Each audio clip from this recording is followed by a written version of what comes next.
Et yo à toi camarade fan de Fairy Tail, je suis Kingslayer et je fais mes débuts sur YouTube, sur ma chaîne pour le moment exclusivement des reviews sur Fairy Tail, et en espérant que le contenu te plaise, je te souhaite la bienvenue à la guilde.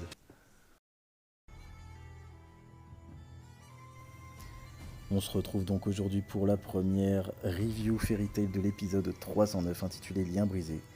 Et on remarquera que ce titre est très explicite dans le sens où dès les premières scènes nous rentrons dans le bain directement avec un combat entre Natsu et Grey. Mage de feu et de glace se livre un combat vraiment que je trouve insensé. Vraiment, on le verra vraiment durant tout l'épisode que c'est vraiment peut-être la chose la plus regrettable qui ait pu arriver dans cet épisode. Je vous avouerai que moi le premier, ce combat sur l'épisode 308 m'avait quand même assez hypé. J'ai tiré une tête genre waouh, ça va être chaud. Et puis je me suis posé la question de attends, mais c'est vraiment pas le moment. Ok, Natsu Yendi est l'ennemi que cherche Grey depuis la mort de son père, qui a formulé ça comme un dernier vœu. Et je vous avoue que ce qui me dérangera le plus dans cet épisode, c'est quand même que leurs objectifs personnels à ces deux-là primeront durant tout l'épisode, sur l'intérêt collectif primordial de reprendre la guilde Osprey Gantuel. Et c'est donc après un petit flashback entre Invel et Grey que ce dernier apprendra par Invel, donc le lieutenant de Zélef, KO au sol.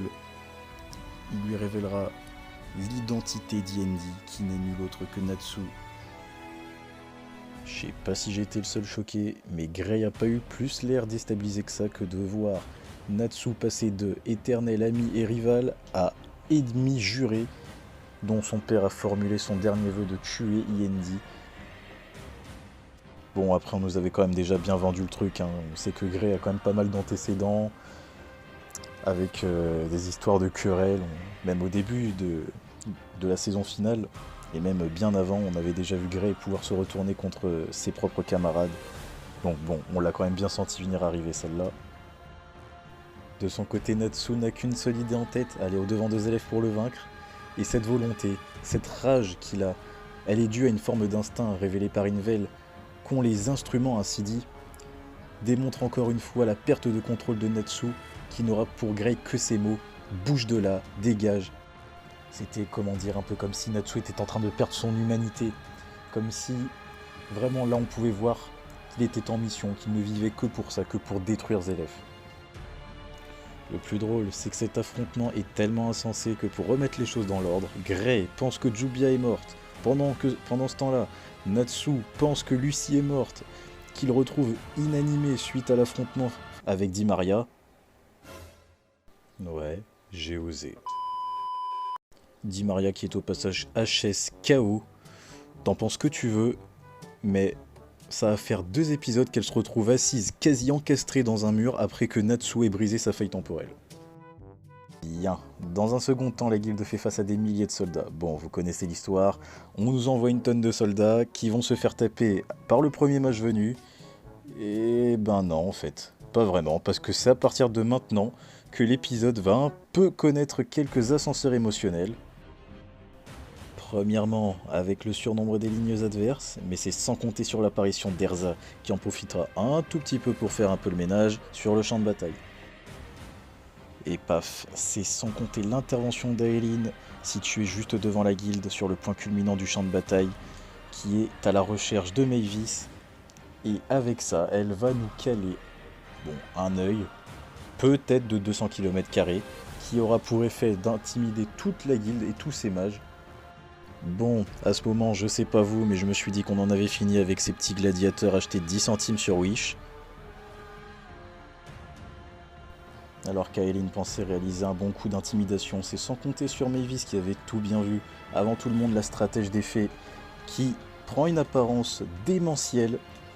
Comme l'avait dit le maître Makarov, c'est une de ses spécialités, et elle va en profiter pour regalvaniser ses troupes.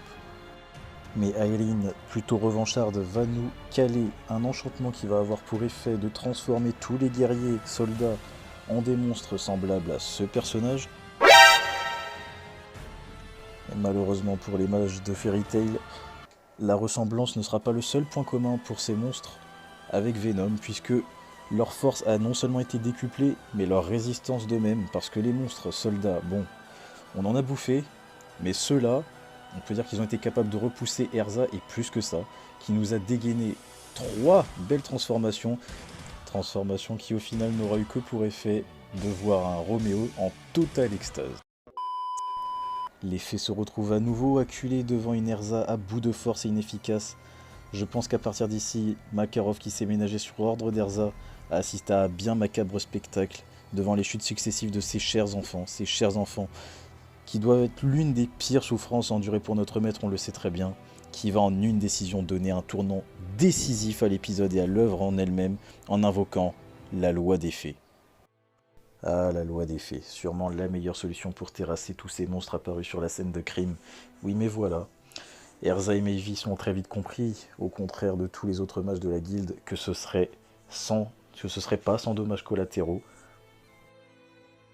Oui, mais voilà, la loi des fées, aussi puissante soit-elle, Mavis dira à Makarov que le point faible de cette technique, c'est surtout qu'elle consume l'énergie vitale, et pour éliminer un si grand nombre d'ennemis, Makarov y lissera certainement sa peau. Mais le maître sait parfaitement ce qu'il va faire et la décision est prise. Makarov applique donc la loi des fées et finir en beauté, dira-t-il peu avant de se retrouver pétrifié debout, les 2 mains jointes dans une posture des plus badass. Voici le maître donc qui laisse une Mavis et une Erza en larmes avec le flashback émotion qui, je vous avoue, m'a un peu ému. Les phrases fortes du maître durant toute son épopée à la tête de la guilde de Fairy Tail. C'est à ce moment que je comprenais que Fairy Tail était en train de perdre une figure emblématique de son histoire, un homme protecteur portant fièrement les valeurs de la guilde, un père pour ses enfants qui ont grandi sous son aile. Et puisque nous sommes dans un instant où les poses badass s'enchaînent, on peut retrouver Erza qui s'agenouille devant l'acte héroïque du maître comme un remerciement de tout ce qu'il a fait pour elle après ce petit flashback, et pour la guilde évidemment. Et vient ensuite le petit-fils Luxus, les yeux fermés, avec un petit sourire. Je vous avoue que Luxus, je ne l'ai pas vu venir. Vraiment, j'ai eu comme un choc de le voir juste là, surtout dans cette position, avec un petit sourire réconfortant.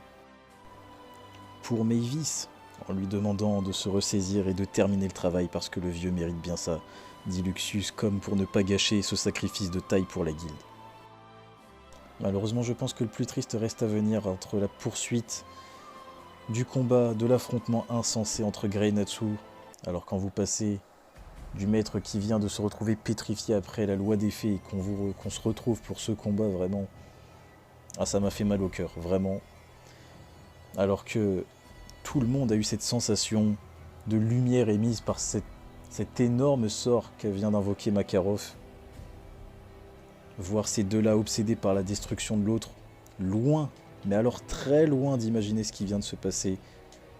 Et quel supplice pour Erza, qui interrompt magistralement Grey et Natsu à une main chacun, brûlés pour l'une et gelés de l'autre.